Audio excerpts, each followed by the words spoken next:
Placentia community, this is Eric Holmgren, your ambassador at large, and today I am speaking with Aaron McClellan of Grandfield Tax and Business Services. I'm glad you wore your shirt so I could read it. I didn't have to memorize it all. How are you doing today, Aaron? Doing all right. How about you, Eric? I'm doing well. It's good to see you in person as opposed to a little Zoom call there. Like usual. You look bigger than what I remember.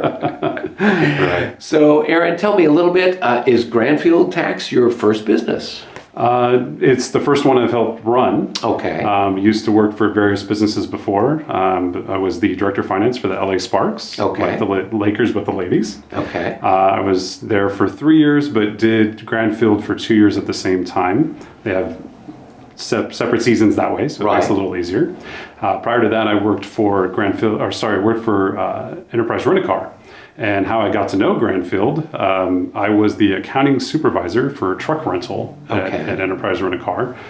They rent the big box trucks and that. And Scott Grandfield, the son, it's a father-son company, family-owned business. The son was working for me. He was the new accountant, fresh accountant. Actually started off in payables. Right. And I was the accounting supervisor. So I always joke that you never know how you treat your employees, you could work for him someday, right? So for about 8 years, I worked for him, and now he's brought me on to be a part of the company as well, being an owner as well. So it's pretty cool. Well, very good. And Grandfield, you guys are located here in the Anaheim area? So we're on the corner of La Palma and Kramer. Okay. I like to call us Placentia adjacent. Okay. So we're almost there, right? If you just go up the street a little ways, you're in Placentia. But we're in a building there. We're co-located with a few other companies, and we all kind of do business together a little bit, an estate attorney and a financial planner, all in the same building. We share some clients, but don't work exclusively with those clients, right? Okay. So we'll have some they don't have, they'll have some we don't have, and so on. Okay, so it's kind of good synergy in that regard. Yes. Okay, well, good. And you've seen some of our other videos where we're kind of talking about business challenges that people have. So what's a challenge that you've been having with your business?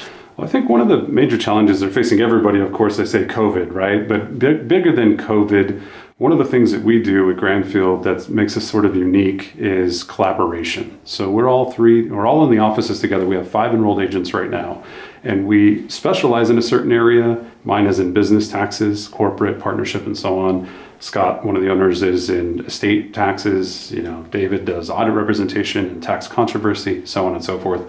But with that, we can collaborate together and help each other out in certain areas. So if somebody gets something that they don't quite know, they can ask the other person and talk about it. Well, that's a little bit difficult to do when you're working from home, right? Okay. So like everybody else, when mid-March hit last year, it's we're on the fence about whether we're an essential business or not. So we leaned towards protecting ourselves, our clients, and our employees, and went home and worked from home the rest of tax season, which, by the way, was extended, right? Unfortunately, so they extended that on through July. So from March 15th or so through July, we're all working remotely, helping our clients remotely, learning how to do that, and so on.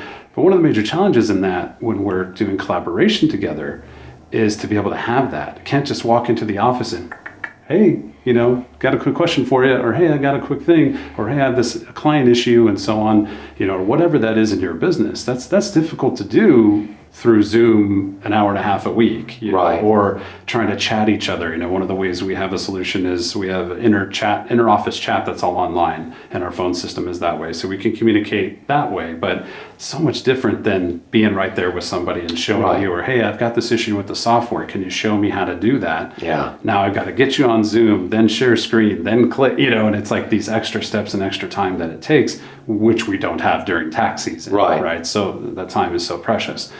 So I think there was a little bit of that went on, and it was a little bit of a challenge for sure. So aside from some of the technology pieces of it with things to help collaborate or communicate better, what's some other techniques that you're trying, or what are you trying to do to overcome this particular hurdle? Right. So one of the things we started, we talked to our employees about what we wanted to do, and we thought, well, at least we could be in the offices together, maybe inside of our office, you're inside of yours, and we wear masks and have shields at the desk and so on, and try to protect one another that way when we're having conversation, but still be able to knock and ask that question.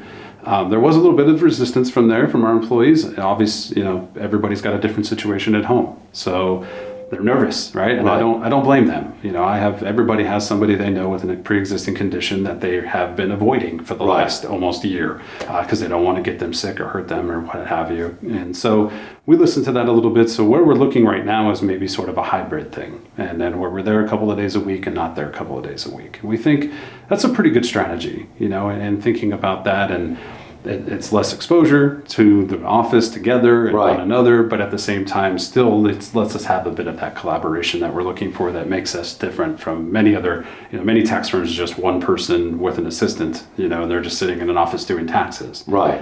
They don't have a lot of people. Maybe they got peer groups that they go to, and we do as well.